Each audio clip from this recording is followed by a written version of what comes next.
What's up, everybody, and welcome to Atlantic Coast Conference Wrestling on the ACC Network Extra from Reynolds Coliseum in Raleigh, North Carolina, on the campus of North Carolina State University.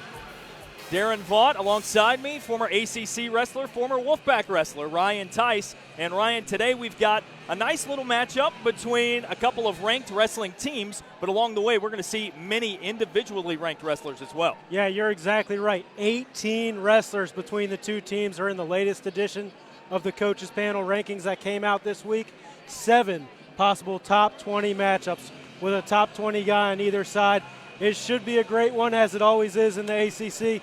But these matches are even more important for seeding at the conference championships when you only have 6 teams in the league. No doubt about it. This one, North Carolina and North Carolina State, typically a pretty intense rivalry across all sports. You saw the numbers there for NC State, 8 of their 10 in those top 20 rankings as well. So we'll get started today with the 165s that will duke it out originally for the Wolfpack and the Tar Heels. And a handful of these matchups, Ryan, you in particular you think that they're going to be very tightly contested when you look at the entire map of how tonight's going to look. Yeah, you're exactly right. There's a lot of guys in this match who have wrestled each other in years past and sometimes even in this same season. So they've been close in the past. I expect them to be close once again. And it looks like we've already got a little lineup change here for NC State. That looks like Sam Malikian coming out for the Wolfpack at 165 pounds instead of usual starter Brian Hammond, the redshirt senior.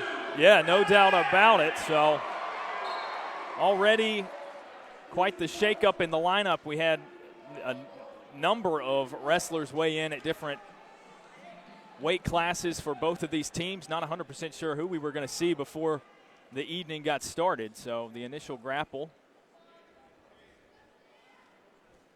Sam Malikian in on a shot early. Not wasting time. He gets his chance. He's in right away.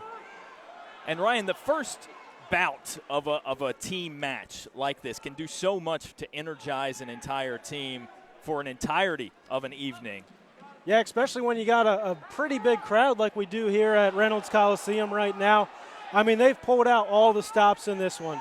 I've been around the NC State wrestling program since 2005.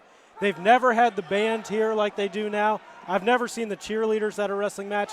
And on top of all that, an elevated mat. It's great. Well, Clay Lout on top of the positioning there. Malikian was in a tough spot there, kept fighting, was in a good spot, and now he's in another kind of 50-50 position. And the advantage in this one might even go to McClure. And McClure still on his top of the positioning there. Yeah, Malikian holding on right here to that ankle for dear life. The UNC coaches trying to call for the 2, but Malikian gets a stalemate there, and they'll be going up center with no points scored yet. So right away, a pretty tightly contested match, although not one of the few maybe that we originally thought might go that way. Yeah, it's a big change when you take a redshirt senior like Brian Hammond out of the lineup, a guy who's ranked 27th in the country. He's been a starter for the past 2 years, but Malikian's looking game early on out here. Malikian, sort of that wiry frame as you typically find at this weight class, trying to use that to his advantage. And he put himself in a little bit of a bad spot there, but was able to scramble out. I mean, he's done a great job not allowing any points to be scored here when he's probably been in a disadvantageous position a couple times.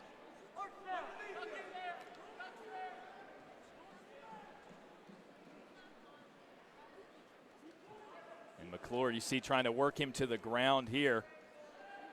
And Malikian's a guy that's wrestled all over the lineup for NC State, so really impressive for him to come out here at 165. I think he's listed on the roster as a 149-pounder, actually. Malikian dives under. We're getting funky in this one.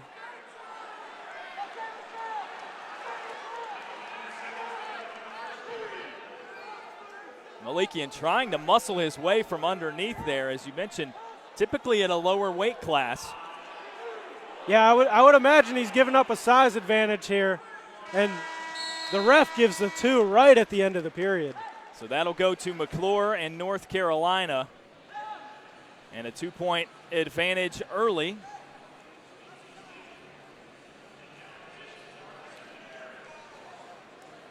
As we'll now reset things in the referee's position with Malikian on the bottom part. One other thing we forgot to mention with all the stops NC State pulled out for this rivalry match, those singlets. They've never worn them before, and Darren, I know you're a baseball guy, and it's got the old Chicago White Sox style to it. It does. I enjoy that very much. It's a sharp look for the Wolfpack here at home, trying to make a good impression. A good turnout here at Reynolds Coliseum as well. Yeah, McClure doing a nice job early on, breaking Malikian down, making him carry his weight. They go out of bounds, but Malikian's got to be moving right off the whistle here. And carried McClure's weight in every sense of the word, all the way to the outside of the circle there. No question. And you got to imagine McClure's the bigger guy. He's a usual 165-pounder. Malikian is not. So that makes it a little extra tougher than usual carrying all that weight. But he's out. Yeah, great escape there. And Malikian out. Wolfpack on the board for the first time in this individual matchup. Malikian going for a gator roll. McClure doing a fantastic job keeping his shoulder blades off of the mat. This might be it. Malikian just switched the hold, and McClure kicks out. Yeah. So he What gave a all move. he could. He gave all he could, McClure did, but what a tremendous maneuver there by Malikian to work himself into that advantage. And to try that as the undersized guy is a little surprising. There he goes again, trying to lift McClure off of his feet. Reaching that outer edge again. Man, these guys are rolling around, scrambling every which way. This has been a great match to start things off. It's a lot of fun, as it typically is here in Raleigh whenever the Wolfpack take the mat. 13-1 overall on the season, 3-0 in conference play, and a really tough stretch up ahead in their schedule. Virginia Tech next weekend, and then, of course, number 3, Ohio State. But you don't want to overlook the crosstown rival. Yeah, you know NC State's got a bit of a target on their back after being the top-ranked team in the ACC all season from wire to wire so far. So Carolina's wrestled them tough the past couple years, and I'm sure they're going to be wrestling them tough once again this season. So the end of the period there leaves us at 7-2, the advantage for Malikian of the Wolfpack.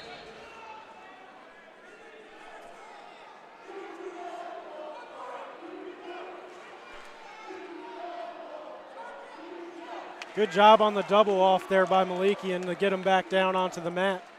Started high, ended up low, and that's where he has McClure now.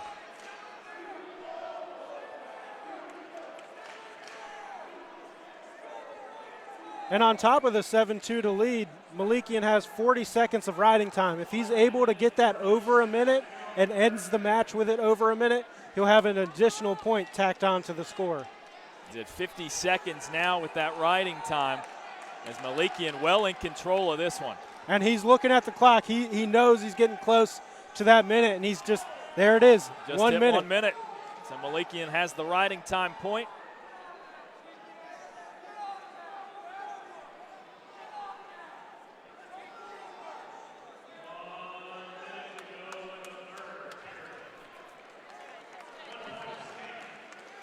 All right, so more points there for the Tar Heels as McClure finally escapes. Malikian up to 1:16 of ride time, so McClure's got to get a takedown, and just as I say that, Malikian adds another 2. 9-3 the advantage for Malikian, for someone we did not quite expect to see any time on the mat. He's been very impressive here at this 165 weight class. And it all started with that, what I would call a little bit of a risky move when he did that gator roll, but it really worked out well for him. It was a 6-point move, really opened this thing up. leveling the bout up a bit as both competitors move their hips up. We've seen Malikian try to take McClure off of his feet a handful of times already. As McClure got the escape there again. What a way to start things off for the Wolfpack. Sam Malikian comes off the bench and puts up a 10-4 win. 10-4 it is. Wolfpack off to a great start here at Reynolds Coliseum. And Ryan Malikian, once he made that gator roll, as you mentioned, it was all NC State. Yeah, and he had it so deep there, I thought he might be able to finish. Great job by McClure to fight off his back there, but a risky move for Malikian, and it worked out. And he stayed in control for the entirety of the individual match.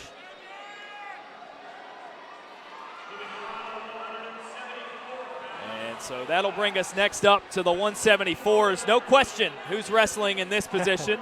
It'll be Daniel Bullard, ranked 19th in the country, the redshirt freshman for the Wolfpack, and Ethan Ramos, number 16 for North Carolina, a redshirt freshman and a redshirt senior, respectively.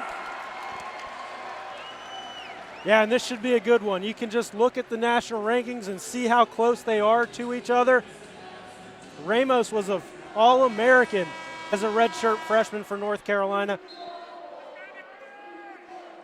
Placed 6th in the country that year, and Daniel Bullard is a former top 50 recruit for the Wolfpack, trying to make a statement and get his first big statement win here over a former All-American. He'll have to do it over, as you mentioned, Ramos, an extremely experienced competitor for this his 4th season.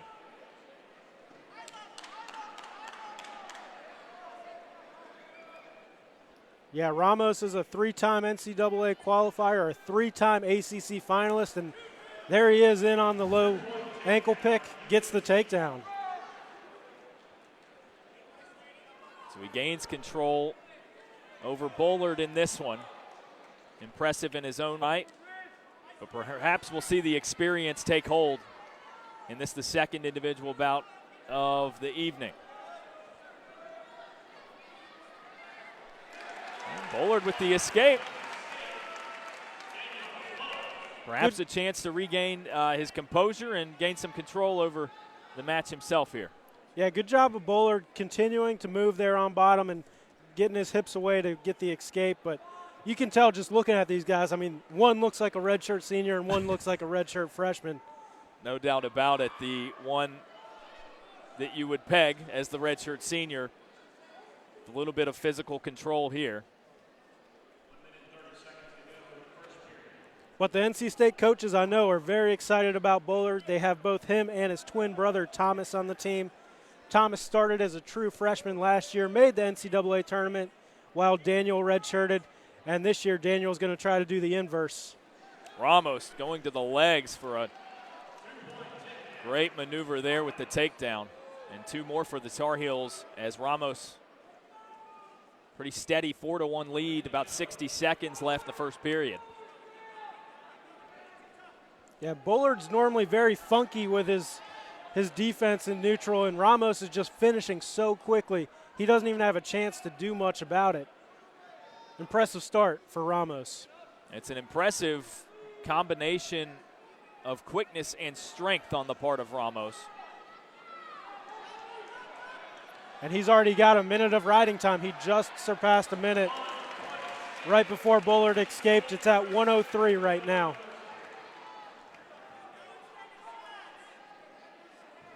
We'll see if Bullard for the Wolfpack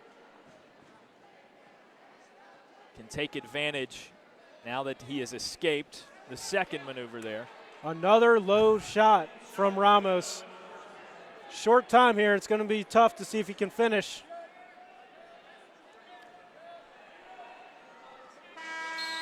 And not quite. As Ramos, very impressive in that first period, but despite such, Bullard able to keep the score manageable at just 4-2. Yeah, he's only down by 2. That's nothing going into the second period. It is important to note Ramos does have 1:03 of riding time, so Bullard's going to try to take that down a tick here, and he is very good on top. So he's now brought Ramos' time underneath a minute as he sits at the top of the referee's position now. Although Ramos has got a hold of that right foot. Yeah, he's trying to prevent Bullard from throwing that leg in there on the right side. Bullard's trying hard, so and Ramos now with him up on off of his feet. Yeah, and there Bullard gets it in. We'll see if he can stretch out Ramos and break him down, but he slips out. Tough to do without any kind of traction, with no foot on the mat. And again, here we see that time ticking upward for Ramos. Yeah, Bullard was able to wipe out a little bit of that, but now Ramos is back in control and adding to his ride time again. Just under a minute left in period number 2 of this, the 174s matchup. And another escape, but Ramos again going to the legs. He's scoring with low shots, and he's finishing immediately. He doesn't give Bullard any chance to get into some of his funky stuff that he does. And the Carolina coaches right now are telling him to cut him. They want Ramos to keep going for those takedowns. And there's another one on the edge of the mat. And just on the edge, but he gets the 2 points that he was after with the takedown. I would imagine he's going to ride out the period, add the final 17 seconds or so to his riding time. All the way over on the edge of the mat. Ramos. Only a 1 count, so no back points there. And into the period, as that one was a little more heavily in Ramos' favor, 10-4 entering the third.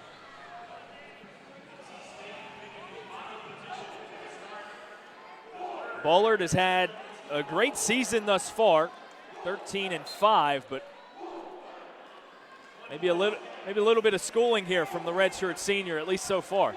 Yeah, optional start there from Ramos. He wants to get back to work in neutral and keep adding those takedowns to work for some bonus points. There's another low single, another takedown for Ramos. That'll be a 2-pointer for a 12-5 advantage for Ramos. Just over 90 seconds left in the third period. And he's going for the cut, and I guarantee you he's going to go for another low shot here. Absolutely, allowing Bullard to make another escape. And this time Bullard able to get a little bit of levity here.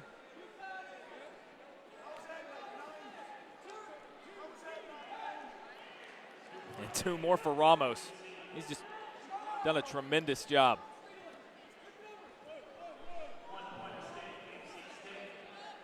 Yeah, Ramos just going to work here in neutral. 14 points. And Ryan, I believe that this is the type of matchup that North Carolina is smart to advise him to do so. Yeah, they got to get bonus points wherever they can, because you look at this matchup on paper, and they're not favored in a whole lot of matches. So every team point's going to matter, and they really need some bonus points here from one of their leaders in the redshirt senior, Ethan Ramos. Well, to use a baseball analogy, you already brought it up with the North Carolina State singlets. North Carolina swinging for the fences with Ramos here. And it's a near home run as time has paused with 25 seconds left in the third period. I think we got a little nosebleed there from Bullard. Will Conlon, the crack trainer for the NC State staff, is on it. Got to be impressed with how Ramos looks early on, though. No doubt about it, and especially with the start, Ryan, that North Carolina had in the earlier match with McClure struggling against the substitution replacement. This is a good sign for North Carolina to get back at even, essentially, heading into the third individual match of the evening. Yeah, and they'll actually go up because right now Ramos has the bonus points secured. I was a little surprised he decided to let him up there, but over 2 minutes of riding time for Ramos in this one. with just 5 seconds left in the period, and Ramos getting a foot to the face there. And he over doubles him up. Again, a bit of a schooling for Bullard as Ramos was very dominant in our second bout of the day. 17-8 the total by the end of it. And if you're Coach Andrews, or Coleman Scott rather, you've got to be excited about that. He's in his third season in UNC. And Ryan, you were telling me before we came on the air that you're really impressed with the way he's sort of turned the culture around at North Carolina. Yeah, he had to do a little bit of rebuilding there when he got into that head coaching job for the first time. He was on the staff earlier, but elevated to the head coaching job. He's got a young team right now, all things considered. I know we just saw a redshirt senior in Ethan Ramos, but overall it's a younger team, and they're going in the right direction, as is the rest of the ACC. So as we head into an intriguing 184 matchup, here are the Ramos takedowns. And Ryan, you saw him early and often going after the legs, wasting no time bringing Bullard to the mat. And he went right into his finishes. That was the key. Some guys will shoot and then they'll hang out underneath the guy, and that makes it tough to finish. That wasn't the case with Ramos. As soon as he was in, he was looking to finish, and more often than not, he did. As we see Pete Renda representing North Carolina State at the 184s. This redshirt senior from Topton, Pennsylvania, undefeated on the season at 18-0. And he'll face Chip Ness for the Tar Heels. Yeah, this is another one of those top 20 matchups we talked about earlier. Chip Ness ranked 18th in the country, and Pete Renda ranked 3rd in the nation. Ness, the redshirt junior of Duluth, Georgia, in Carolina blue.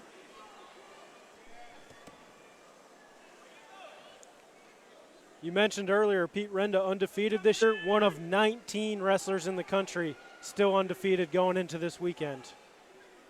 And we'll see another one from the Wolfpack later in redshirt freshman 157-pounder Hayden Hidley. Renda so far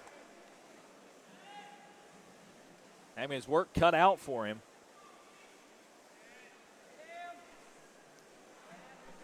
Yeah, I'm sure Carolina's very familiar with Pete Renda, so I'm sure they had a game plan coming in. Chip Ness is an experienced wrestler. He's had some really, really close top 10 losses this year. So this is another chance for him to show what he can do against a top 10 opponent. And just before that grapple, Ryan, this perhaps the most we've seen two wrestlers at more of a neutral position to begin a match. Yeah, and kind of hand fighting a little bit and heavy-handed. I do think that was part of the game plan for Carolina coming into this one. Especially with matches like these back-to-back, if you can really go all in with Ramos, attempting at a severe point differential in that one, maybe knowing Pete Renda and his style and, of course, his undefeated record, try to keep him at bay here and get more of a neutral score.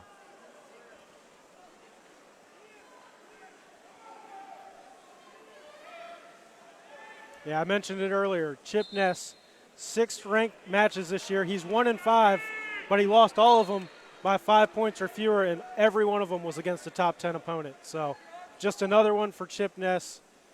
And that Carolina schedule has been impressive. They have wrestled 10 teams that are currently ranked in the coaches poll right now. And that's one thing. You look at the standings and each of these teams' records, you might not think with an 8-9 overall record, 2-1 in the ACC, that North Carolina merits a national ranking as their number 24 in the country. But that schedule's got a lot to do with it. They've been very competitive against other tough teams. Yeah, they've had several of those matches come down to really just one match, normally the final match. So they're right there in it. And as Pat Papalizio, the NC State head coach, always likes to say, one upset in a duel can change the whole team outcome. And Renda getting on top for the 2-point takedown there with about 15 seconds left in the first period. Unleashing that strength as he gained position. Yeah, Renda gets the takedown, goes right to work on top, which is probably arguably his best position on the wrestling mat. Well, he eats up right at 19 seconds of riding time before the end of period one, which results in a 2-0 lead for Renda. So not a lot doing, kind of a slow paced, not as aggressive by either side as we saw in the first two matches. Like I mentioned, Ness knows how to wrestle really tough competition close, and I'm sure his coaches had a plan coming in that they wanted him to keep it close to give himself a chance to pull this one out at the end.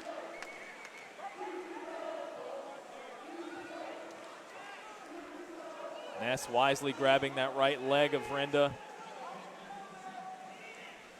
Renda does sneak that leg in, and he's going for a tilt. Coleman Scott stomping just outside of the mat. Pleading with Ness to fight a little more from the bottom of the positioning there. I can't tell if he's yelling at the ref or at his wrestler. He might be a little frustrated by both at this point.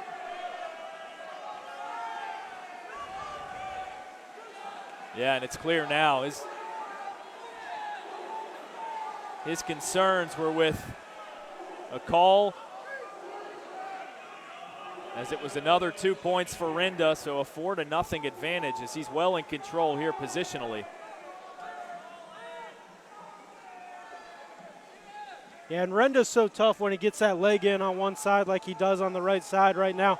That gives him such a huge advantage on top. And you see him using it right there to try to get another turn. 35 seconds left in the period. Renda has dominated this period despite just scoring the 2 points. But he's accrued over 2 minutes of ride time now with that. Yeah, and you saw the referee just called Ness for stalling his first of the match. No penalty points yet, but that could be a key thing down the stretch here. And it'll be really interesting after Renda rode him the whole second period, what he decides to do in the third. He is going to choose bottom. It turned out to be a very, very defensive period for Ness in the second. As we look to begin period number 3, 4-0 the advantage for Pete Renda, the redshirt senior, undefeated on the season at 18-0. So Ness begins period number 3 on top, off of his feet now. He gained his footing, and Renda with the takedown. Beautiful reversal there from Pete Renda. He saw his opponent was in a really bad position when he was kind of just hanging on, had nothing on the mat, took advantage, and now he's got that leg back in. We'll see if he's able to turk it or get some back points here.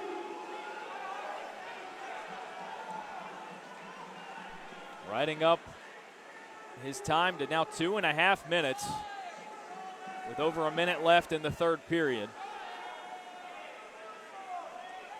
It's been a much more tentative match than the first two of the day at the 165 and 174 classes.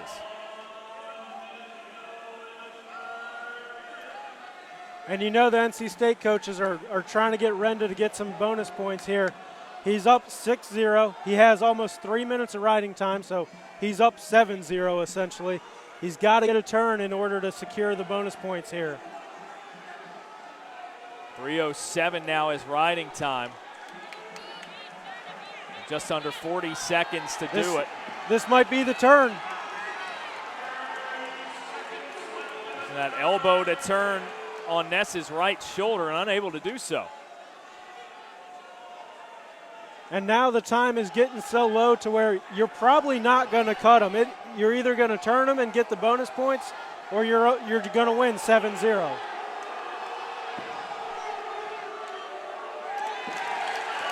And there's the second stall call. I forgot about that. I mentioned that could be big in the second period. That does get the point, and that will secure a major decision. So in dominating fashion, Pete Renda 8-0 at the 184 weight class, and North Carolina State with a couple of very impressive bouts from their individuals, and you see Pat Papalizio there in his 6th season at the helm for North Carolina State. Like Coleman Scott, wrestled at Oklahoma State, which just happens to be the Wolfpack's only loss this season. That was played in Italy. Yeah, 2 Oklahoma State Cowboys doing big things in the ACC. We look back here on Renda's match, just a dominant performance, a suffocating performance, 8-0 win there. Gets the bonus points and puts NC State up 7-4. Was well in control for much of the 3-period stint. And an 8-0 win for North Carolina State and for Pete Renda, which leads us right into the 197 matchup. This was one that you raved about prior to today with Michael Machiavello, the redshirt senior for North Carolina State, and now Danny Shade, also a senior for North Carolina. Yeah, last year in the duel, Machiavello weighed in at 184 pounds, bumped up to 197, and lost to Shade in overtime. So he's got revenge on his mind. Shade's coming in and saying, hey, I got a chance to knock off a top 10 guy. This should be a good one here. Shade ranked number 16 in the country in his own right. Machiavello at number 6 in the rankings. And we see with our next few matches some that I know you expected to be very, very tightly contested here at the heavier classes, and then as we cycle our way back through some of the lower weight classes. Yeah, at heavyweight, that could be a really good one. If we see Michael Boykin from NC State versus Corey Daniel of UNC, those guys are ranked number 22 and number 23 in the country. Doesn't get much closer than that. Been very close in this one thus far, but a nice takedown for 2 points for Machiavello to be the first on the board. Yeah, if I recall correctly, last year it was a very low-scoring match when these two guys went to overtime. Machiavello trying to make sure that's not the case this year and get a takedown early. Progressively more aggressive as this match has gone on. And he's working Shade to the outer circle there, but Shade escapes to get on the board for the first time at 2-1, Machiavello's advantage.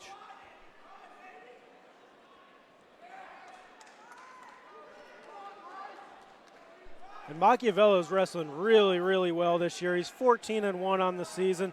His lone loss was to Preston Weigel of Oklahoma State, and that one was a 5-4 decision. So he was right there with a guy ranked above him, going for his first All-America honor at NCAA championships later this year.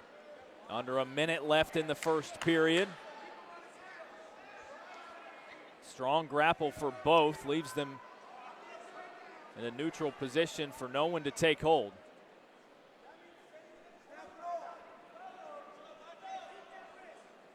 Machiavello did a great job on that first takedown of hand fighting and working to his shot. We'll see if he's able to do that once again, but it was a beautiful double that he hit Shade with earlier.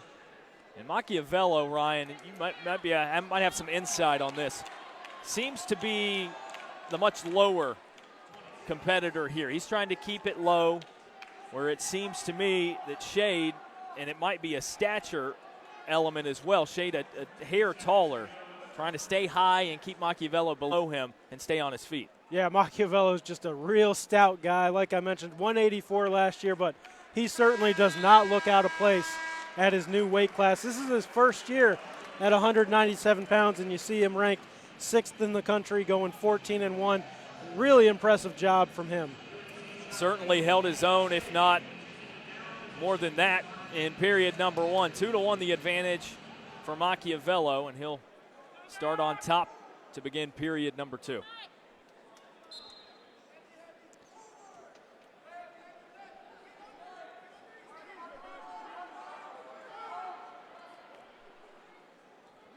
This is a match, Ryan, I would imagine if you start that hand fighting, Shade's got a little more length and perhaps the advantage as far as that's concerned.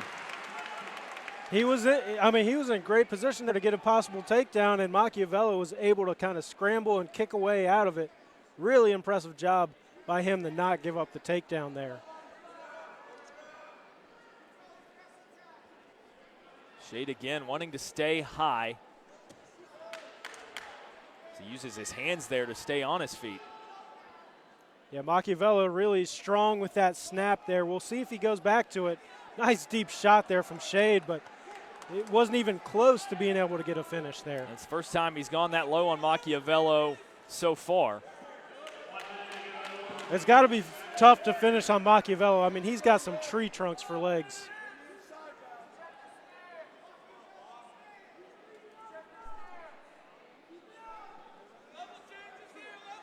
We've mentioned Oklahoma State a few times in this match. Shade started his career at Oklahoma, which is where his father was a 1985 NCAA champion, so strong bloodlines from the UNC grappler. And a strong second period for him as well. He evens it up at 2, now with about 22 seconds remaining. Yeah, Shade working the little snap down now, trying to bring Machiavello down to the mat, but the ref is going to call a stalemate. And we'll reset here with Machiavello remaining low to the ground in hopes that he can bring down the taller Shade.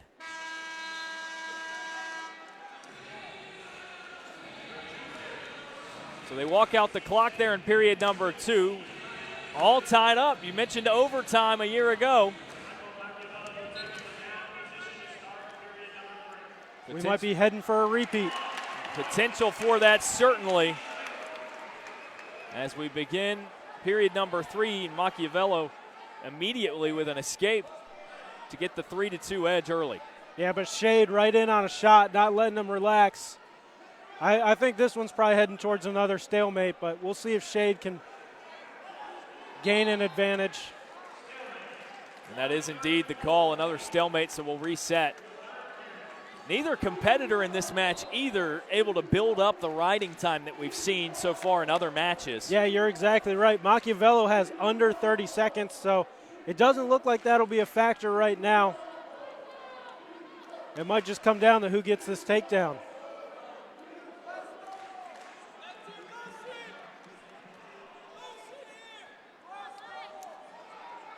Not a lot of movement toward either side of the spectrum, either in favor of Machiavello or Shade in this match, but both exerting a lot of energy, and that's exactly the type of match you expect out of these two. Yeah, no question about it. I think Shade's a lot better than his number 16 ranking there. I mean, he's 18-7 on the year, but we've mentioned that Carolina schedule. He's wrestled a lot of really tough guys, and he's beaten a guy that was ranked second in the country earlier this year. So it's a little bit deceiving when you see that number 16 next to his name. Shade shaking his head after recovering from the potential Machiavello takedown there, now taking to the ground himself. Great sprawl there from Machiavello. I thought Shade was in pretty deep, and then Machiavello was just able to sprawl out of it. Shade's running out of time here with 15 seconds left. Down 1. See if Shade has enough in the tank for these final 10 seconds. He's certainly going for it, but Machiavello not going to let it happen.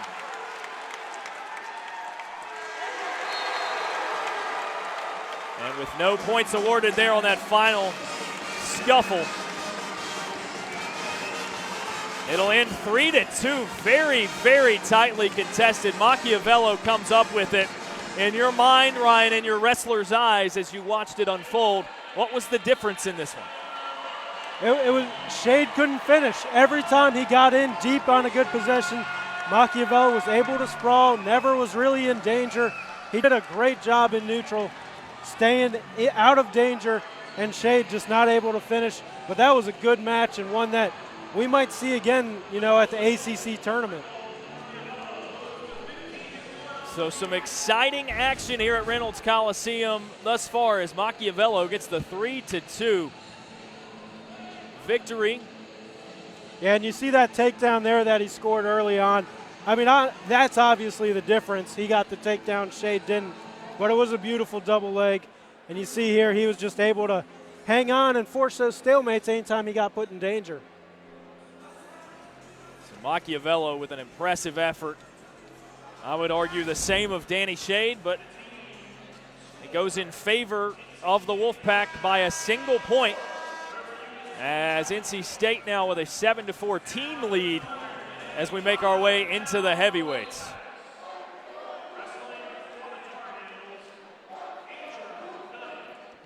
So it will be Andrew Gunning for North Carolina, who was a late weigh-in.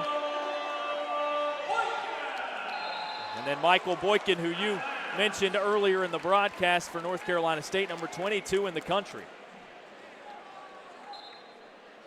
Yeah, I think in Carolina's last match against Virginia Tech, their normal starter, Corey Daniel, got a little banged up. I talked to Coleman Scott before the match. He said Daniel would be fine, but we're not seeing him tonight.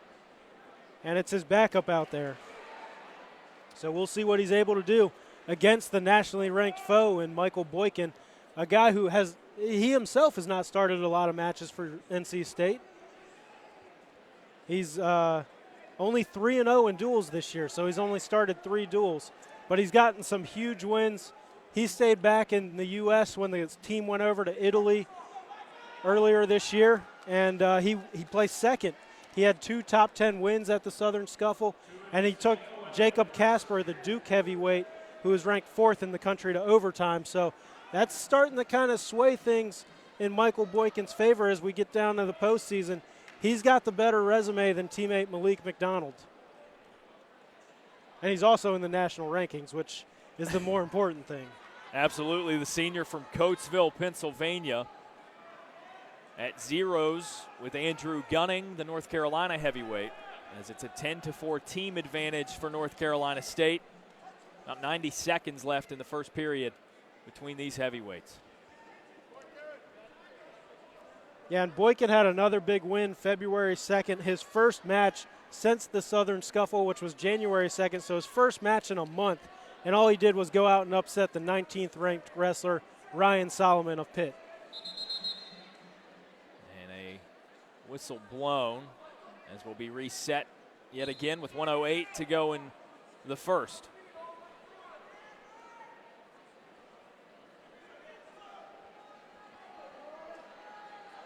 I tell you, NC State's got a really tough decision with who they wrestle at heavyweight. We mentioned Malik McDonald, the redshirt junior. You see Michael Boykin out there now getting a takedown. And that's all he was waiting for, I would have to imagine, Ryan, like a coiled viper, just waiting for that opportunity. He was waiting for me to start saying something else, and just to interrupt me. And so then the crowd can erupt. But it's going to be a heck of a decision they got to make. They're 2 quality heavyweights. Boykin's got the better resume, as I mentioned. Malik McDonald beat Boykin in the wrestle-offs. He beat him in a tournament when they met earlier this year. But Boykin's got the better resume, the better wins. I mean, it's a heck of a decision that they're going to have down the stretch here. I would say for Coach Papalizio, it's not a bad problem to have, right, choosing between the two. As you mentioned, Malik McDonald, a redshirt junior, been very impressive this season as well. I tell you, though, if Boykin keeps wrestling the way he is wrestling right now, it's going to be an easy decision. He's a lot more active than he's been in years past. He's shooting a lot more, and he can score on some of the best guys in the country. He's proven that. So when he's got that scoring mindset, I have a tough time seeing NC State going back to Malik McDonald. Choosing his battles in the first period, he scores 2 against Andrew Gunning, the North Carolina combatant. But he's very patient to await his opportunity, as he chose the perfect time to attempt the takedown and got it. Yeah, no doubt about it. And then to start the second period, he's up and out right away. Good start here for Michael Boykin. The escape gives him 1 more point. It's a 3-1 advantage for Boykin as we approach 90 seconds left in period number 2. And Boykin's kind of been in a timeshare at heavyweight each of the last 2 years. He was a 197-pounder before that. Went to nationals 2 years ago, and then last year he was going back and forth with Mike Kasoy in the starting lineup. So this is nothing new for Michael Boykin. Certainly accustomed to competing for his playing time and his reps.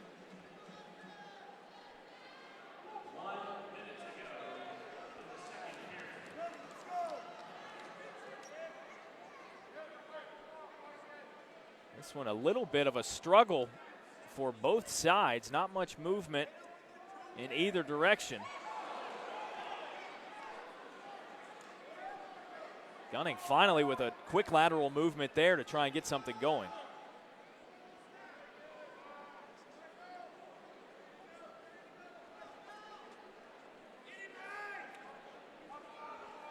Yeah, Gunning trying to just kind of slow Boykin down here and hang out, but there's Boykin going for a double leg.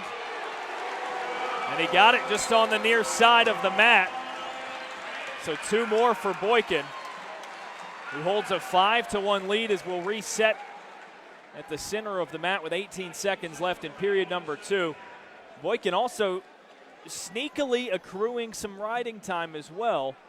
So if things go well in the remainder of the second and then in the third here, that's a potential factor for North Carolina State. Yeah, and his coaches, when they had that out of bounds, they told him, you better ride him out this period. They did not want to give up an escape there, and it looks like Boykin's going to do just as his coaches asked. Mission accomplished. He's at 48 seconds of riding time at the end of the second period, a 5-1 lead for Boykin. And receiving some consultation from Coach Pop there as to how to approach period 3. Yeah, I imagine the game plan is get your 12 seconds to get that minute of riding time, and then if you have to, let him out, go back to work in neutral. Quickly achieves over a minute of ride time as he remains in control to begin period 3. 5-1 Boykin, and now he'll allow Gunning to escape. But like you said, mission accomplished. He got his minute. Now go back to work in neutral. See if you can. I mean, see if he can put up some more points.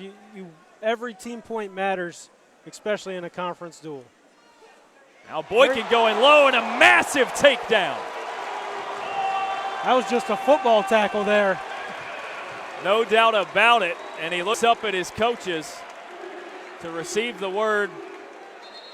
He's going to let Gunning back up, but he wanted another takedown way on the outskirts of the platform. And he nearly got it, too.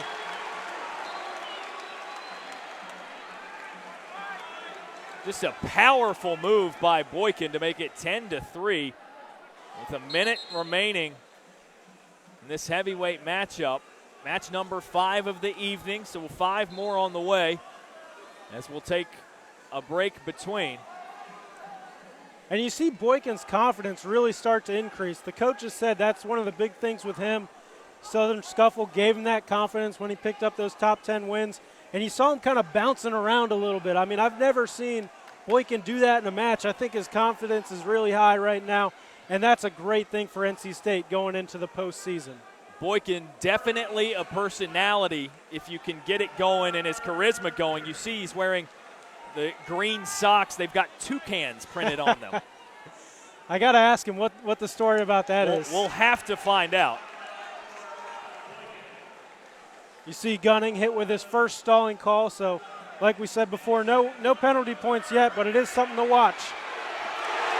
Boykin again with a takedown just as time will expire in the third period.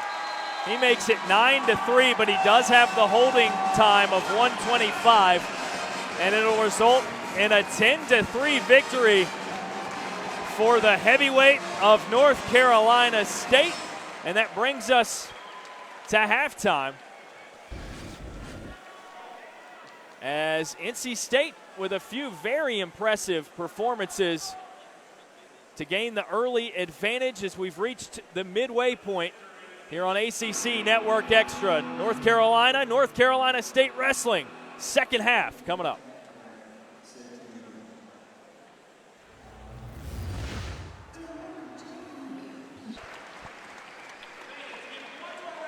We welcome you back to Reynolds Coliseum here on ACC Network Extra. Darren Vaught, Ryan Tice alongside me for North Carolina at North Carolina State Wrestling.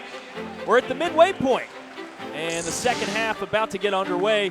Here's what we've seen thus far. We began things at the 165 weight class with a substitution for North Carolina State, making waves, getting the win by minor decision, and then some impressive wins for North Carolina State otherwise from Renda Machiavello as well as Boykin in the heavyweights, which we saw just a few moments ago. Yeah, Renda and Machiavello both able to get out on the win, and then Michael Boykin at the heavyweight spot able to dominate and put up a 10-3 win. But we got some good ones coming up too, partner. No doubt about it. And Ryan, if North Carolina can pull this close in these next couple of matches, these are the three we'll finish the day off with. I'm enticed by all three of them. I know you've got to be. Yeah, they each have something you want to see. 141, Kevin Jack from NC State. He's a national title contender. Everyone in the country wants to see him every time he's out there. 149, another good one. Maybe a great match with how close those guys are. The last 2 years, they have split their matches. The biggest margin of victory for either was just 2 points. And then 157, two young studs that are going to be dominating the ACC in years to come. Hayden Hidley of NC State, he's a national title contender. You see him ranked 3rd in the country. And then Kenny Monday, his dad, a former Olympic champion. So some great bloodlines on that UNC side. It's going to be a great finish to what's been a good match so far. And at that 157 level, you mentioned both young, Hayden Hidley and Kennedy Monday, redshirt freshmen, both of them respectively. But a lot of great wrestling competition left in this one. We're glad you're with us on the ACC Network Extra, as it's a 13-4 team lead for North Carolina State. Those last 3 matches prior to the break really gaining some separation for the Wolfpack, including Michael Boykin in just powerful, impressive fashion with the win at the heavyweight level. And that moves us onward to the 125s. It'll be Sean Faust, and James Zemansky. Faust not wasting any time. Very aggressive. I always love this part of a match, Ryan, where you go straight from the heavyweights to the little guys who are a lot more, quick-twitched and a lot of times much more aggressive to make moves like that right out of the gate. Yeah, it's even better when there's not the break that we had there, and you go straight from those 285-pounders to the 125s. So a takedown for Faust has him at a 2-0 advantage. And about 30 seconds of riding time. Rod Zemansky to the ground there with a sort of a late hook with that right arm trying to recover. Yeah, Faust, when he gets out there, he does not waste time. You see him already getting another takedown. He has not wrestled for NC State since January 5th. They're very selective about when he weighs in because he's such a huge 25-pounder. But he's out there tonight, and he's making sure Carolina knows it. Zemansky was fighting to avoid that second takedown. Unable to do so, and it's a 6-1 advantage. Make it 6-2 following the escape there by Zemansky. Yeah, we're less than a minute and a half into the match, and Faust already has 55 seconds of riding time. Pretty impressive. He's been in absolute control so far.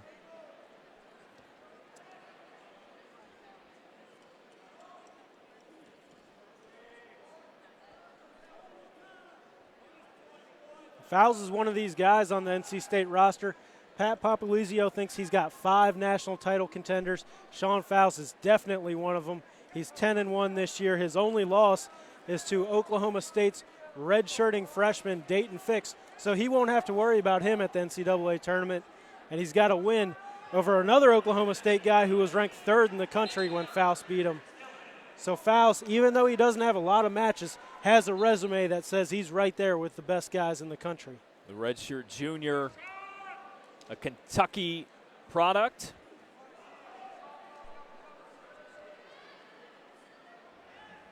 And well in control of this one. You mentioned the 55 seconds just about of riding time in just the first period. He's going to get over a minute with that takedown. So it brings it to 8-2, and he's at 102 and ticking upward for his riding time with just about 20 seconds left in the first period. And he'll look to control for the remaining seconds on top of Zemansky, the redshirt sophomore.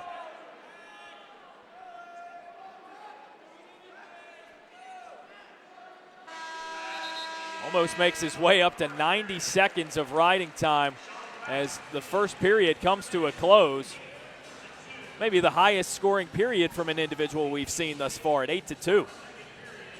Yeah, I think so, unless Ramos had one that had more. I don't think he had more than 8 points in a period, though, so you might be right about that one. Zemansky begins at the top of the starting position in period 2.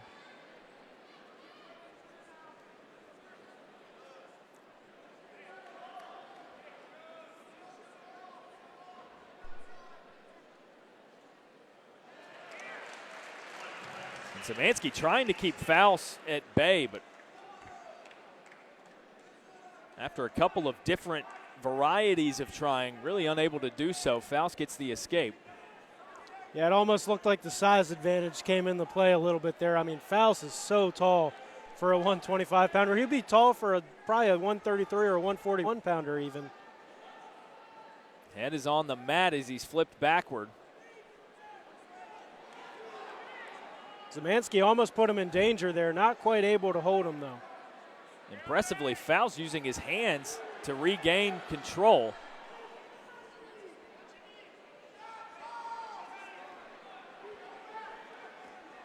And Faust almost turns that into a takedown of his own.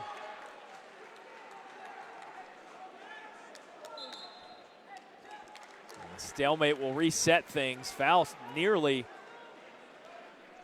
came out of that. Was close to pretty good opportunity for a reversal as he leads 9-2 over James Zemansky of North Carolina. Just about half a minute left in the second period.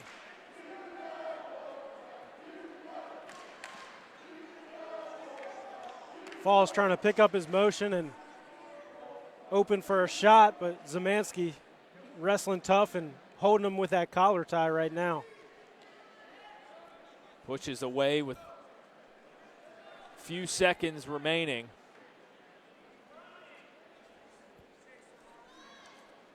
Still over that 1 minute of riding time. At 1:06 is where it stands, and the buzzer sounds. So we'll move to period 3. It's 9-2 in favor of NC State and Sean Faust.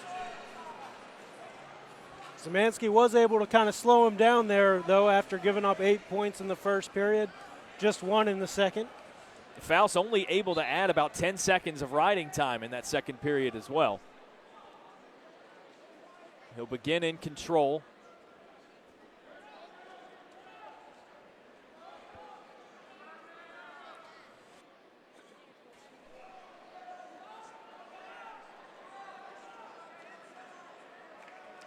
And Zemansky kind of turtling up down there on the bottom to prevent Faust from being able to do anything. And that can be real frustrating when you're on top, and unless you get the stalling call. Then it's a little bit better, but we'll see what the referee decides here. He flips him around, nearly had himself a pin. That was a unique little turn there from Faust, too. I don't know if I've ever seen something quite like that. Able to get a quick 2 count. Well, both competitors in a bit of a holding pattern, as it's 11-2 following the takedown by Faust. Under a minute remaining. And this is a really bad position for Zemansky because Faust is still racking up riding time right now. He's technically still on top. Now at 2 minutes and 22 seconds as the whistle blows for a stalemate.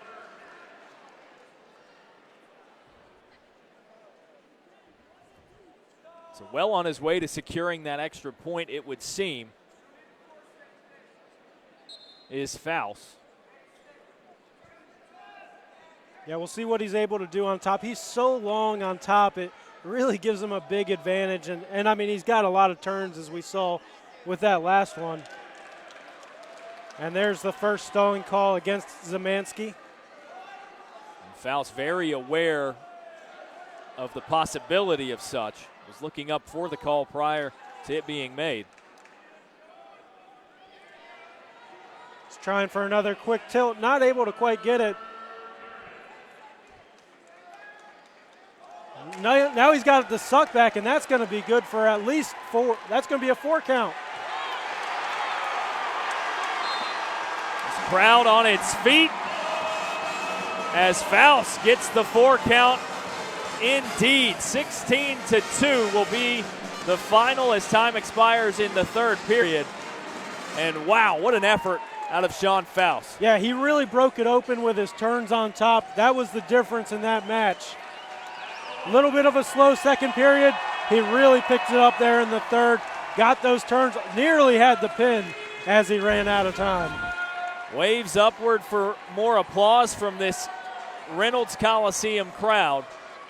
Yeah, and you see that he wasted no time getting that early takedown, kind of set the tone. There he is with another one right there that he's able to finish. And then those moves on top, I mean, just really impressive stuff. I wanted to see this again. I mean, that was like a little arm bar that he turned into a turn. I don't even know. I couldn't tell you what that's called or anything like that, but it got the job done. His length allows him to do so much, and it was a huge factor in this final 4 count right there. See Coach Pop in the background, amped up. Sean Faust ended that match with just over 3 minutes of riding time. That just goes to show you what kind of control he had over all 3 periods. Yeah, really dominant effort there from Sean Faust, and I think we'll see him a lot more down the stretch than we saw him at the beginning of the year. He's going to have some great matches with NC State welcoming Virginia Tech and Ohio State to Reynolds Coliseum before they go to Chapel Hill for the ACC championships. Faust moves to 11 wins, 1 loss on the season. And now the 133s, Tariq Wilson, Zach Sherman, redshirt freshman and a freshman respectively, is Sherman for North Carolina. It's another tight ranked matchup with Wilson at 19, Sherman at number 20. Yeah, very similar rankings from these two guys, and they're very similar. You can just see by looking at them. They're both long, lean, wiry guys.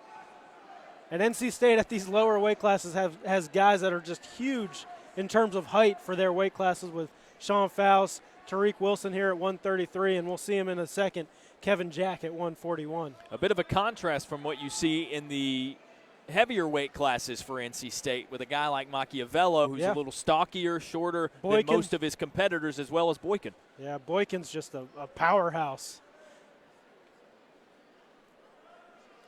Right at a minute into the first period, 17-4 team advantage for North Carolina State. There's no score yet with this, the 133s. Yeah, last time NC State was here at Reynolds Coliseum, Tariq Wilson picked up the first signature win of his career, beating number 5 Jack Mueller of Virginia. His first ranked win, and he became the ACC Wrestler of the Week for that triumph. Tariq Wilson at zeros right now with the evenly matched Zach Sherman of Islamorada, Florida, making his way to Chapel Hill. Yeah, and you see that number 20 next to Sherman's name. You wouldn't expect that if you saw his overall record on the year. He's actually under 500.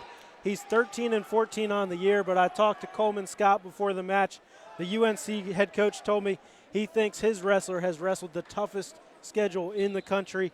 He's got 13 losses to top 10 opponents, and that 14th loss was to a guy ranked 21st, and then he came back and beat him when they met a second time. That is an impressive gauntlet, if you want to call it that. I'm sure Coach Scott not the only one that thinks it's the toughest of any individual in the country. Well, you're not under 500 and ranked in the top 20 that's so rare. So I think a lot of coaches kind of have seen that Carolina schedule and have seen who Sherman has wrestled this season. This match not necessarily passive so far, but not overly aggressive from either side, still at zeros. Nearing half a minute until the end of the first period. We mentioned Tariq Wilson's top 10 win that he had over Mueller of Virginia. Sherman's got one of his own. He beat Mitchell McKee of Minnesota, who was ranked 8th in the country in December. So both of these wrestlers very capable of big moments. And they're both just freshmen. Tariq Wilson, a redshirt freshman. Sherman, a true freshman. And Wilson doing a great job, I thought, to recover there. Yeah, Sherman was in deep. Wilson able to kind of re-attack off of his opponent's shot and keep it scoreless. So period one in the books. Still 0-0 for Tariq Wilson and Zach Sherman. Wilson will begin on the bottom portion of the starting position here in period number 2.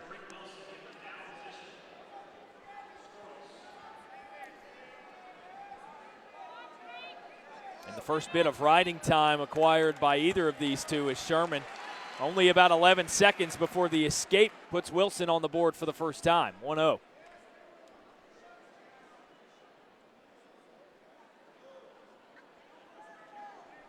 You see the differing styles of these two guys, though. They're similar builds, but much different approaches to wrestling. You see Wilson kind of has his elbow on his knee, whereas Sherman's a guy that's kind of almost on all fours at times when he's wrestling. Now they're going a little upper body. It started with Sherman in that lower position, though, striking for Wilson. He flips Wilson out of bounds. And we'll reset at center mat. You see there again, Sherman's dropping the all fours while Wilson's got that elbow on his knee. Just interesting how different they are despite their builds being so similar. And the arm extended frequently for Wilson to keep his space or make sure Sherman is keeping his. 45 left in the period, still just 1-0 Tariq Wilson.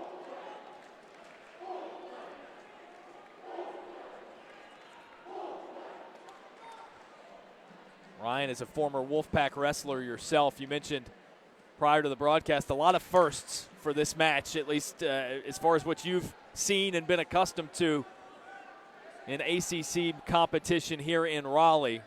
A lot of fanfare around this match, a great turnout.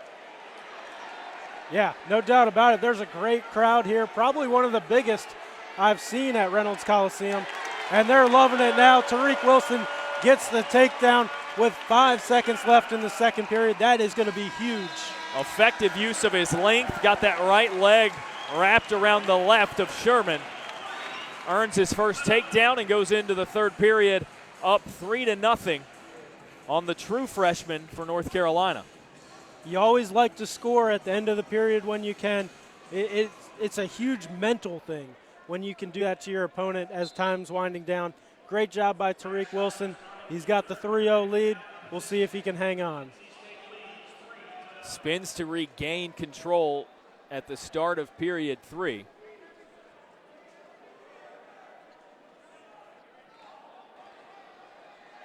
And I tell you, these two guys are going to be in one of the toughest weight classes at the ACC championships when we have those in March.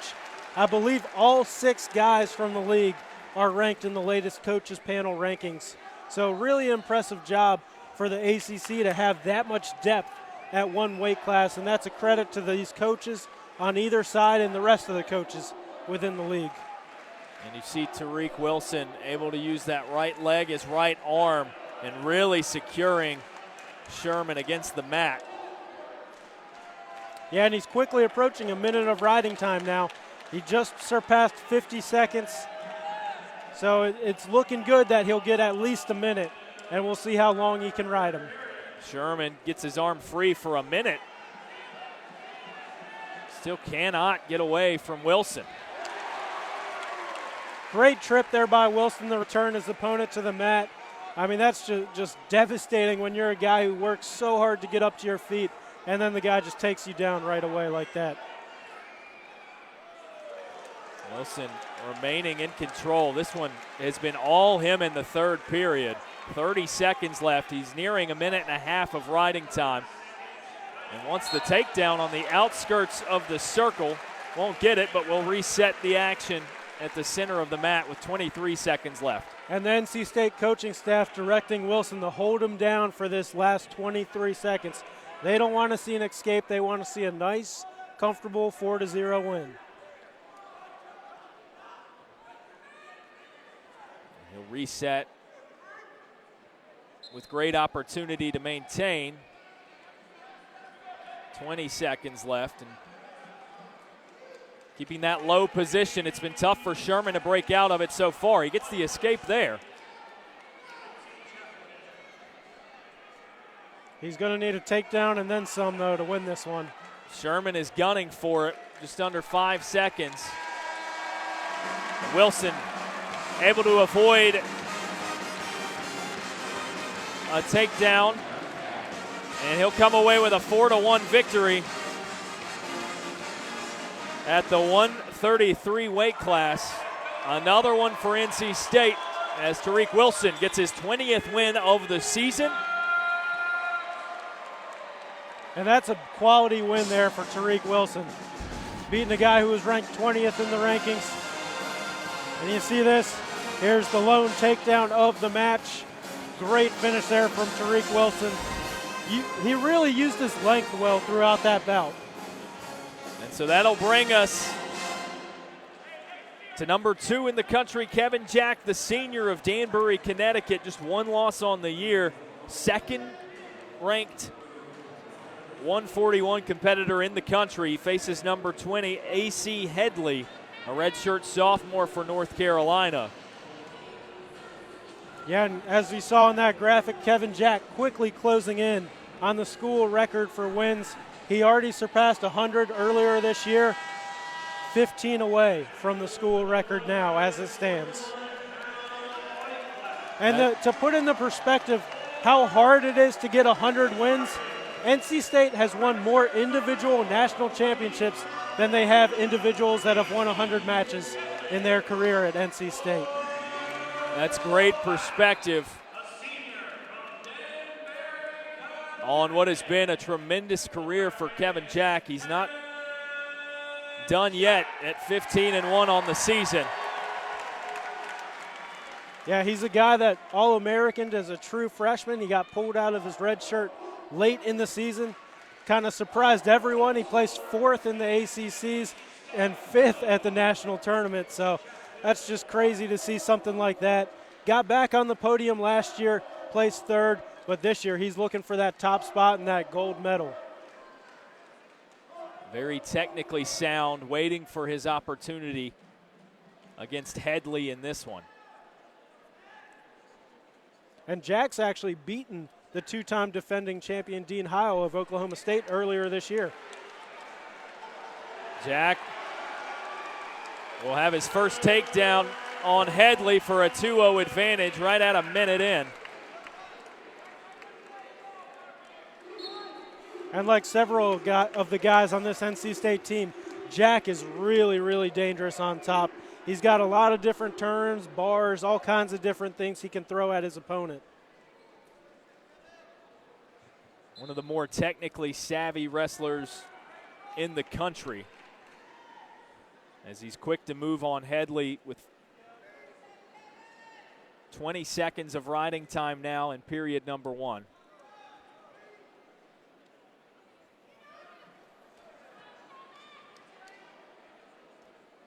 Was aloof for a moment there.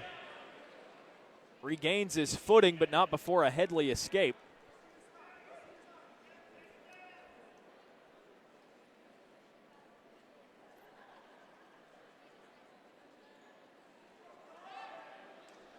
Jack was able to get 30 seconds of riding time there before he allowed the escape. Something to keep in mind as we move forward.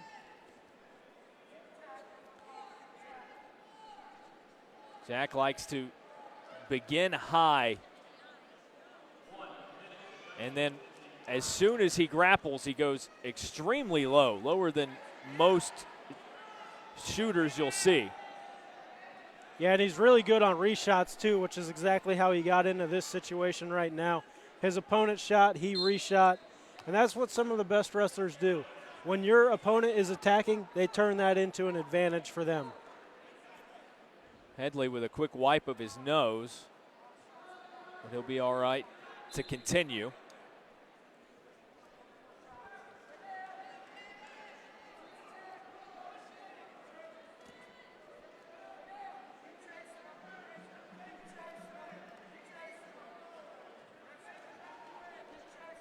Jack with more of that high-low action. Headley trying to match. And the other thing Jack does really well is he gets on the guys' heads like you see just right there. I mean, it's so frustrating when a guy's doing that to you. Very aggressive attack by Headley. And we're back to center court. Yeah, he's got to go for it. Kevin Jack has never lost an ACC dual match. He's trying to be the first to upset the national title contender.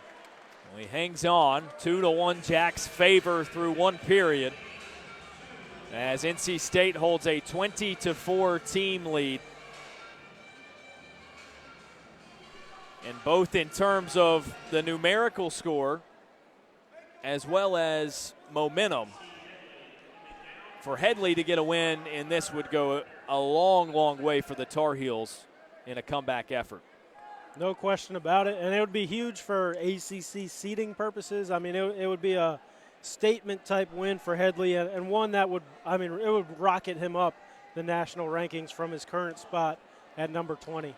13 wins, 9 losses on the season for the redshirt sophomore. Jack remains in control here. He's about to hit a minute of riding time, and he does so. Great follow there by Jack to not allow Headley to get out on that roll. Just stays on top, stays in control, and eclipses a minute on the ride time clock. All the while bullying Headley to the outer edge of the circle. Still 2-1, Jack with the advantage. And the brick tossed by Coach Coleman Scott. What do you think he wants to take a look at here? I would assume he was, the way he motioned to the ref there, I don't know if he was trying to say there was a locked hands. We'll have to see what the referees say when they come over to the table. And we will go under review for a slight pause in the action with 1 minute, 24 seconds left in the second period. 2-1, Kevin Jack on top of AC Headley of North Carolina. Jack just the one loss on the season, chasing NC State records. But North Carolina trying to come back in this one and trying to make this a match individually for Headley. Yeah, Headley's wrestled a lot of top-ranked competition this year, and he's been close with a lot of them. Dean Heil, a guy we mentioned earlier, the two-time defending champ, he lost to him only by 3 points. So this isn't new territory for Headley.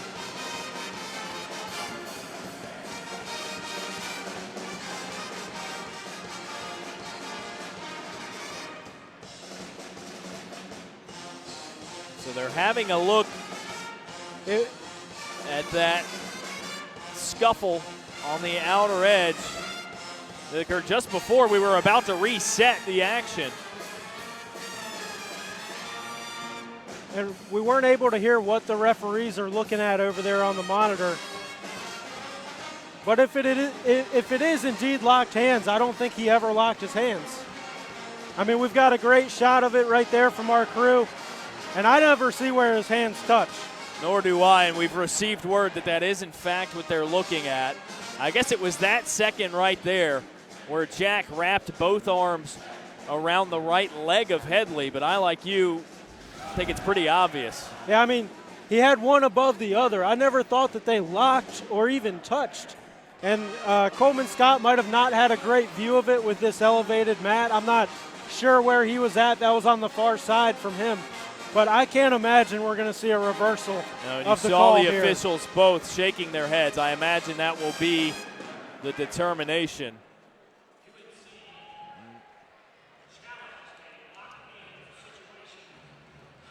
So we'll resume play between Jack and Headley, and it does stand with no locked hands called. And we continue with Kevin Jack ahead 2-1. And Ryan, of course, this elevated surface, sort of special for the rivalry match here at Reynolds Coliseum. I wonder if Coach Coleman Scott did, in fact, have a little trouble with his vantage point, although it was also on the opposite side of the mat. So it probably would have been problematic to get eyes on it anyway. Yeah, it was on the far side from the UNC bench, so you never know what somebody saw. But our great crew had a terrific shot of it, and I think we can side with the referee's call there that there were definitely no locked hands. This elevated mat is different, though. I mean, it's something I've never seen at NC State. I don't think I can't recall seeing it anywhere in the ACC since I've been around in 2005. With the earlier escape, Headley brings it even at 2 points apiece. Though Jack with that minute and 18 seconds of riding time as we approach the end of the second period. Yeah, I'm sure Jack is comfortable in close matches. He's had a lot of them in his career. But I wonder if he's starting to get a little frustrated here. He just hasn't been able to get his shots in neutral, and just as I say that, he gets in nice and deep on one. Won't have enough time to finish it. But you wonder how frustrated he is right now by the way this first two periods have played out. Perhaps that last maneuver there, also some confidence riding into the third period. I wonder if we'll see him much more aggressive this time out. And it looks almost as if he lost a contact lens. I saw him, he was fidgeting with his eye a bit earlier in the match in the first period. That's what it was, so he just takes it over to the trainer and he's ready to go. Get back to work. His nearsighted vision must not be too poor. Jack with the escape regains the lead at 3-2. 3-2, but he does have 1:12 of riding time. Important to note that, so he is in position to have that additional point added onto a score at the end. But you know he's looking for more points here in the final period. Was very aggressive with a move as we ended the second. Wasn't able to record a takedown.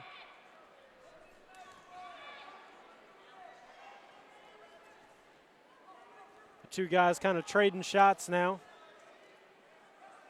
And Headley getting real aggressive there on the edge of the mat. That's what you want to see if you're the Carolina coaches.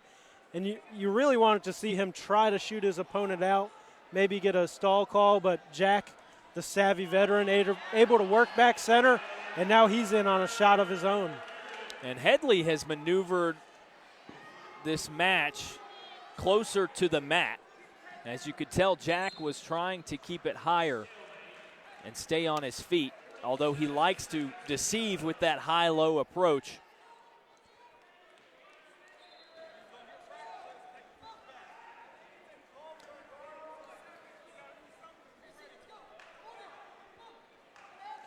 Under a minute left in regulation now. Headley's really going to have to get active. And he does so with that shoot.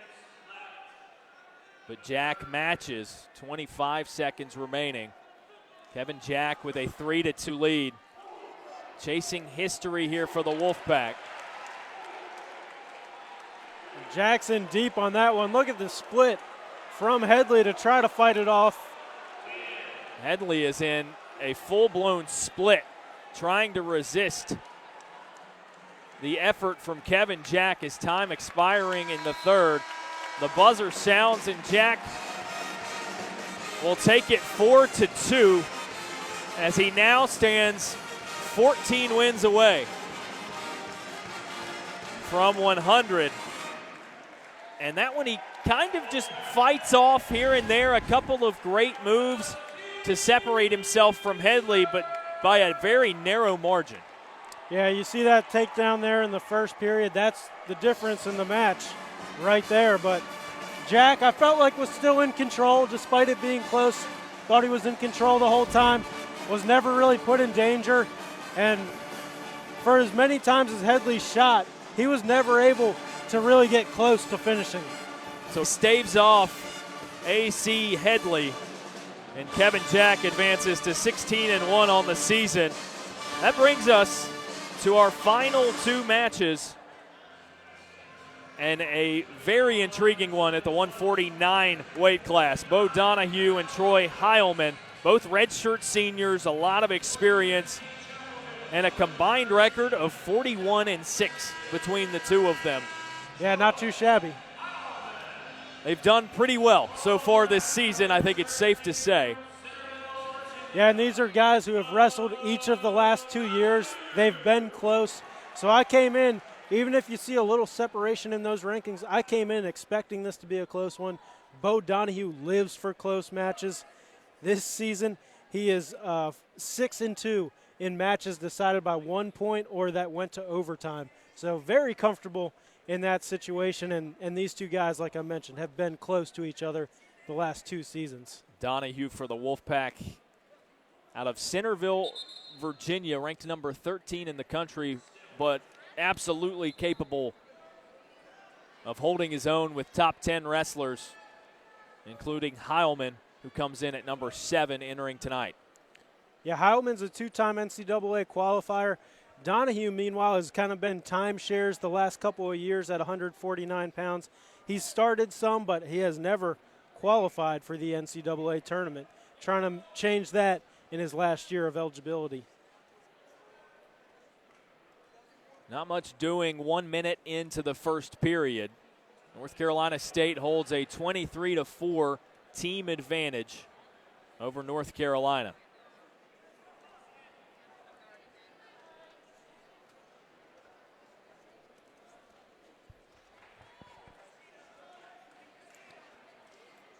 It's always interesting how much feeling out guys do in the first period when they know each other as well as these two guys do. I think they've been pretty active. There hasn't been a whole lot of just dancing around. They've been kind of going for it. That's good to see. But wisely doing so, in that neither has gone all in on a shoot necessarily, kind of feeling what's there. You're exactly right. And if it's open, you get sort of that secondary shoot. Yeah, it's almost like we're yet to see, and it's bound to happen between one of the two. Yeah, it's almost like a bunch of little half shots right now, where they're being active, but they're not going 100% for it. That's the mark of two very, very accomplished, very experienced wrestlers. Mitigating mistakes while also keeping their eyes open for an opportunity to attack. 30 seconds left in the first period. Still zeros.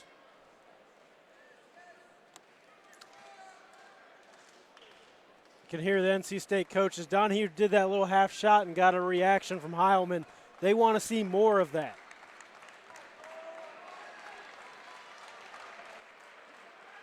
The Wolfpack crowd, a string of applause to encourage Bo Donahue as the time expires in the first period.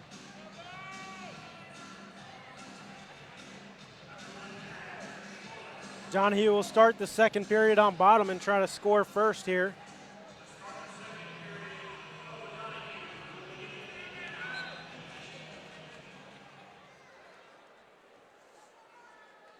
So Troy Heilman, first to ride in the second period, 10 seconds in. And Donahue to his feet earns the escape, which earns him a point. Lots of motion there from Donahue. That's what you want to see if you're on the NC State side of things. Very active feet for Donahue en route to that escape. Now he'll try to gain control out of this grapple. Nice shot from Heilman. Donahue just kind of steps over top of it and cartwheels out of it. He shot low very quickly, but Donahue, you're correct, very aware. Still 1-0, Donahue's advantage. We're under a minute to go in period 2.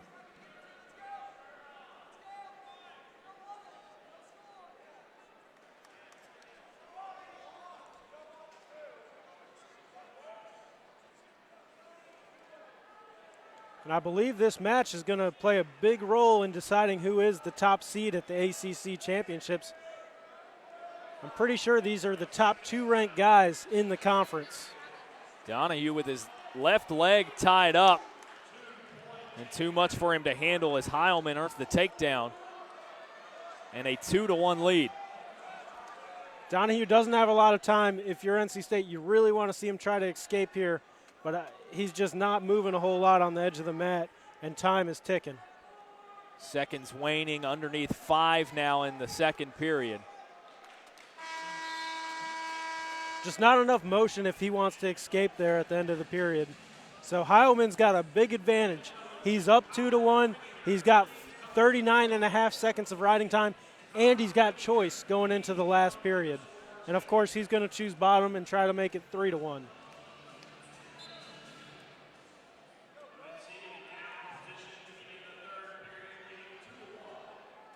Donahue works Heilman to his feet. And Heilman earns a point to make it 3-1.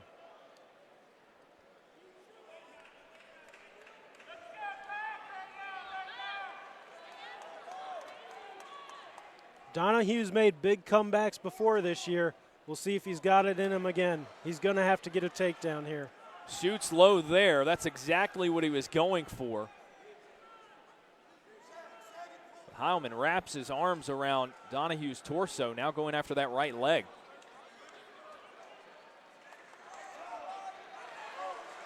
I thought Heilman was in good position to add some points there, the way he transitioned from that front headlock to the leg. Donahue able to scramble out of it and keep his opponent from getting the takedown. 60 seconds, and Donahue trails by 2 for North Carolina State. Troy Heilman, the 7th-ranked competitor at this weight class in the country. Face down toward the mat. And a stalemate declared. So we'll re-rack it at the center of the mat with 45 seconds left. 3-1 Heilman's advantage for North Carolina. Only one individual victory for the Tar Heels so far today. Heilman keeps going back to that front headlock. Seems very comfortable in that position, and that's what Donahue's going to have to do. He's going to have to stay out of that front headlock by faking shots. And NC State just threw out the challenge brick. They're going to wait until there's a stop in the match.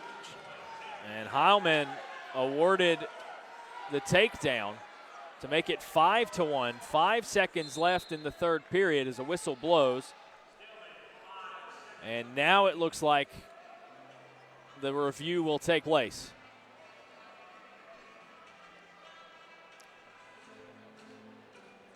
See what they're challenging here when the refs come over to the table.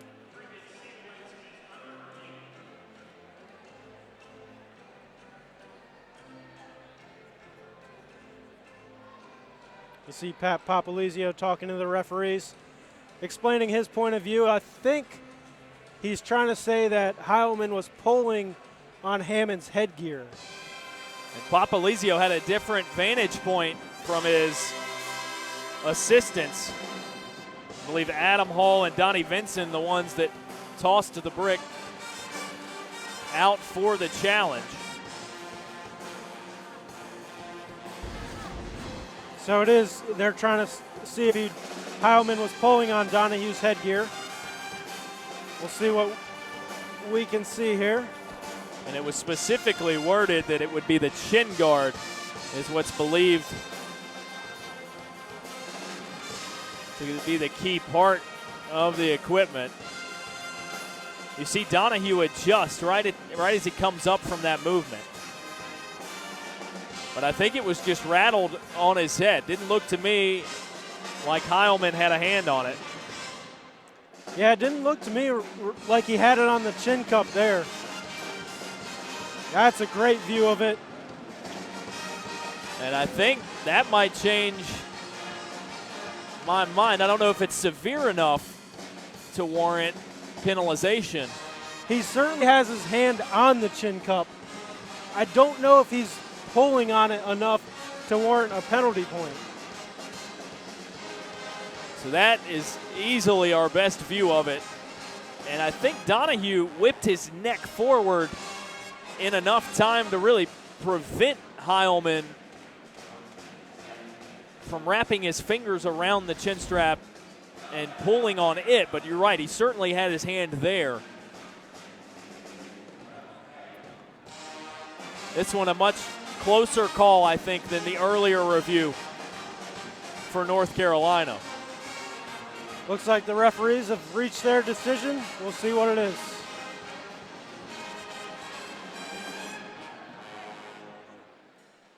Explanations needed all around.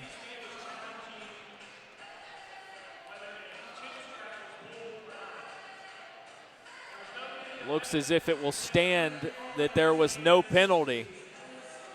His hand was on the cup. It's certainly much closer than the other call, but I think that was the correct decision. I didn't see enough pulling to warrant a penalty point. So now just 5 seconds left in the third period. We'll resume action. Heilman flips Donahue around and the buzzer sounds. And North Carolina gets its second individual win of the night as we enter the final individual match of the evening. Heilman takes his 7th national ranking and improves his record.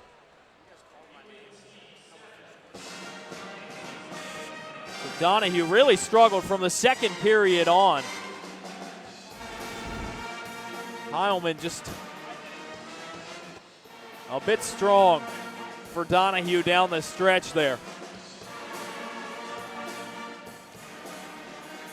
Yeah, Heilman able to put a little bit of distance between him and Donahue there, unlike the last 2 seasons. So we'll see how that plays out down the stretch. I'm sure those guys are going to meet again at the ACC Championships. And now our final matchup, last but definitely not least, as we've got number 3, Hayden Hidley, and number 17, Kennedy Monday for North Carolina. Both redshirt freshmen have been incredible so far this season. Hidley, 17-0, his record on this campaign. Yeah, one of 19 undefeated wrestlers in Division I, Hidley is. He's had a great redshirt freshman campaign. And Kennedy Monday hasn't too shabby himself in his debut season, 15-11 overall. Both of these guys have beaten the defending ACC champ, Taylor Bramani of Pittsburgh. And for Monday of North Carolina, you talk about the 15-11 record. A lot of these guys have suffered losses to very, very good wrestlers early in the season, yet are still ranked because of the toughness of their schedule. As Monday gets the takedown for the first 2 points of this match. North Carolina State a 23-7 team advantage as we approach 2 minutes left in the first period of our final individual duel. Hidley not able to escape on the edge of the mat. But I asked Coleman Scott about that strength of schedule going into tonight. And I said, was that by design? And he said, well, some of it was. We didn't think everyone would be ranked like they've been, though. So I think they wanted a tough schedule, maybe not quite so tough, but that's how it broke, and they're trying to make the most of it. Hidley draws within 1 with the escape. And you think about it, in every other sport at the NCAA level, whether it's Division I, II, III, however you stack it, these schedules are made years in advance. Well, the wrestling's on a shorter timeline, so it's really interesting. You can kind of have a very good idea of who's going to be how good when you schedule them. They're only done 1, maybe 2 years in advance, but a lot of it's done on a fairly short time period, so it's pretty interesting. And in many cases, you have a program much like a North Carolina, who a few years ago made one of those sort of turnarounds in just a couple of years, who perhaps could have been scheduled as, just another match, and then all of a sudden, oh, we've got to face a ranked team in a couple of years. Yeah, Coleman Scott's done a great job with this Tar Heel team, and we've mentioned it before, but they are pretty young. They've got a lot of freshmen like this Kennedy Monday out there that have been pretty impressive.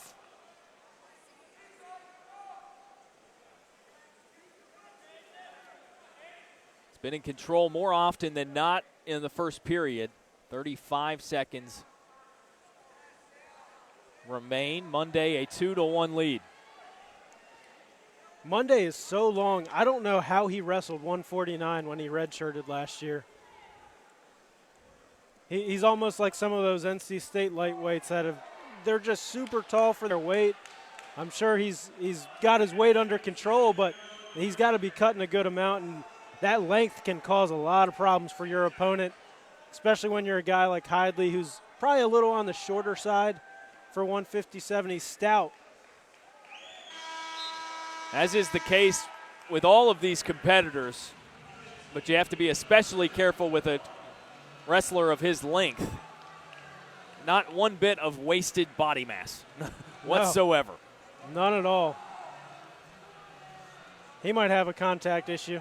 I believe so. That is the case. He's going to have to hand the contact over to the trainer, or the trainer comes and gets it for him, as he was already in the down position to begin period number 2.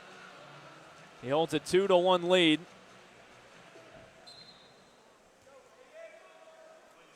Losing the contact didn't make much of a difference for NC State's Kevin Jack earlier.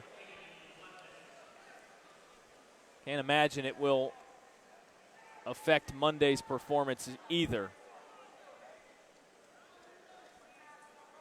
We mentioned the impressive start for Hayden Hidley. He has been named the ACC Wrestler of the Week, a league best 3 times this season. As a freshman, is mighty impressive as he pushes Monday to the outside of the circle. Earns no points, but some momentum as we reset things. No points, but he picked up the stall call as well, so that could play a role as we go down the stretch, just the first of the match.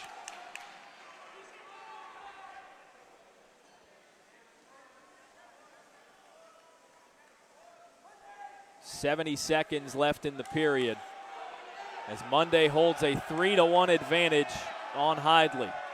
And Hidley's going to try to shoot him off here. Great job by Monday of circling back in. He was going to be in real danger there if he went out of bounds, of picking up a second call and giving up a point to Hidley. Hidley pushing him to the exterior of the circle, perhaps with that in mind. Yeah, he knows the situation. He's a redshirt freshman, but he wrestles like a veteran. And you see it there. There it is. So the second stall call will earn Hayden Hidley a point. And he draws within 1 of Kennedy Monday. 3-2 the advantage for the redshirt freshman of the Tar Heels. That was a move beyond Hidley's years to pick up that point right there. That could be big going down as we have 15 seconds left in the second period. He aggressively shot toward the right leg of Monday, but Monday's length enabling him to avoid any kind of scuffle. 5 left in the period.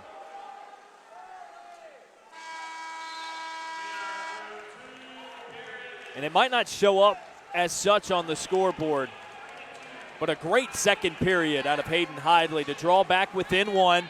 The very heady move, especially as a redshirt freshman, as you alluded to force the stalling and earn the point. He gets a 3rd point there to bring it even. You see Monday bouncing around, Hidley staying nice and low in a wrestling stance. That could be an interesting dynamic as we come down here, down the stretch of the last 2 minutes. 23-7 team advantage for North Carolina State. Hayden Hidley trying to earn a victory of his own. Monday's got to be aware of where he's at. And Hidley turns it into a takedown. Hidley using the bounds of competition to his advantage. You could tell Kennedy Monday was very aware of the placement on the mat there, and it almost impacted a potential counter. Yeah, great job by Hidley to get that takedown on the edge of the mat. And I wouldn't be surprised to see him cut him right here and just go back neutral. A very narrow escape for Monday. Makes it 5-4 Hidley's advantage. But Hidley goes in full bore for another takedown. The NC State staff is trying to tell him to cut. And here he goes. He's going for the cut now. Allows Monday to regain his footing. 7-5, Hidley with under a minute. And Monday's on the edge of the mat a lot. You're going to see Hidley try to shoot him off again. And look at the energy Hidley's got right now. He's bouncing around. He's running back to the center of the mat.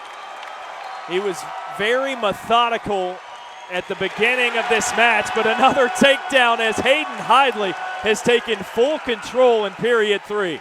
What a momentum swing this has been. As Monday flip over him and now back into position of control.